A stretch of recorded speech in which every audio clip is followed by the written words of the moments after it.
Nais kong ibahagi sa inyo ang isang karanasang hindi ko malilimutan bilang isang tricycle driver dito sa probinsya ng Bulacan.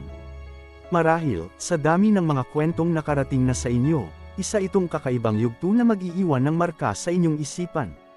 Isang gabi, matapos ang mahabang araw ng paghahatid sundo sa mga pasahero, nagpasya akong tumahak sa daan pauwi na bihirang daanan ng karamihan.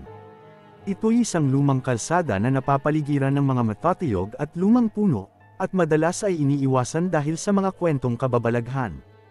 Ngunit sa gabing iyon, nanag ang pagod at naisip kong mas mabilis akong makakauwi kung dadaan doon.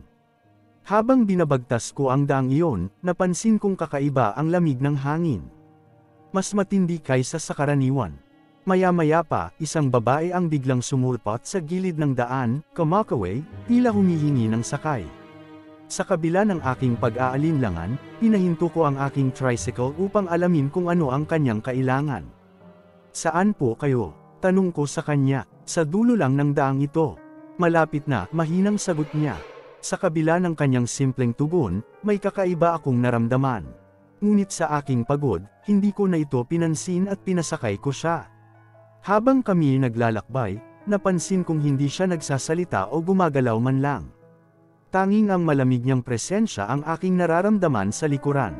Maya-maya, napadaan kami sa isang lumang tulay, at doon siya biglang nagsalita. "Ibaba mo ako dito," mahina ngunit malinaw niyang sabi. Ngunit, Kuya Hero, sa sandaling iyon, nang aking lingunin ang likuran, wala akong nakitang pasahero.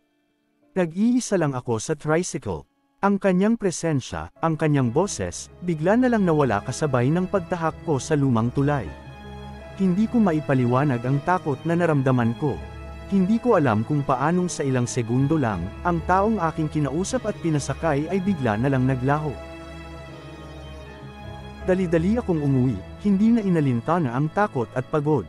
Simula noon, hindi na ako dumaan sa kalsadang iyon lalo na sa gabi.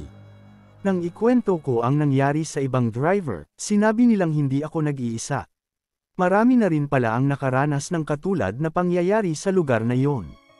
Sabi nila, ang babae daw na iyon ay isang kaluluwang hindi matahimik, na namatay sa aksidente sa lumang tulay na iyon ilang taon na ang nakalilipas. Simula ng gabing iyon, mas lalo kong pinahalagahan ang bawat biyahe, at mas naging maingat sa mga daang aking tinatahak.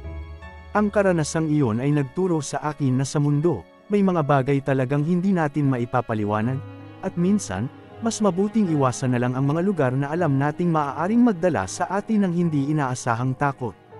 Sana'y magsilbi itong babala at aral hindi lamang sa iyo kundi na rin sa iba pang maaaring dumaan sa kalsadang iyon. Tubos na gumagalang. Scoop. Please subscribe, share and like. Comment is really appreciated.